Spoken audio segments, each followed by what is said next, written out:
Bonsoir, voici l'analyse technique du CAC 40 pour le 23 janvier.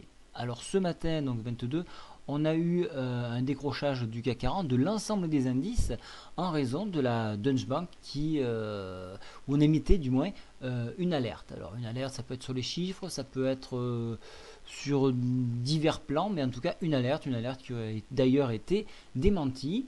Et donc suite à l'annonce du ZEW, donc le climat des affaires allemand, tous les indices sont repartis à la hausse. Donc ça a permis pour les scalpers de faire le nécessaire.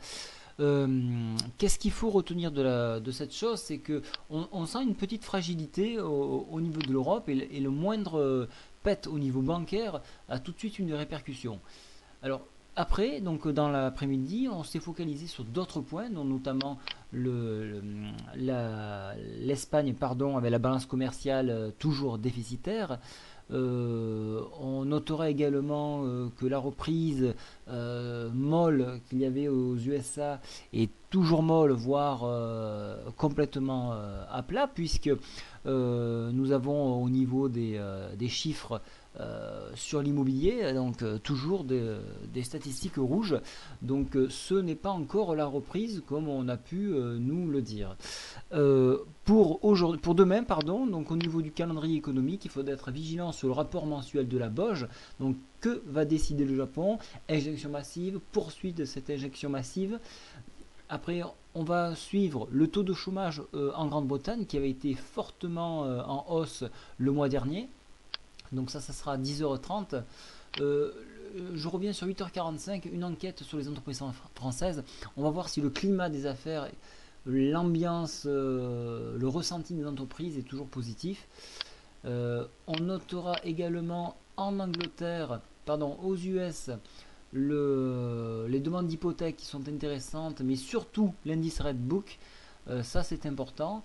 Mais bien plus tard, bien évidemment, le stock d'essence à 22h30. Alors au niveau du graphique ici, donc nous avons touché la MM7 qui se trouve ici sur 3726. Nous l'avons réintégré suite aux bonnes nouvelles du ZEW au-dessus de la résistance 3734, ce qui a permis de propulser l'indice et donc de consolider sur cette zone là. Alors le danger encore une fois d'une consolidation, c'est de pouvoir autoriser le marché à aller de l'avant et revenir tester par exemple la bolle supérieure à 3777 et par extension toujours les 3802 points.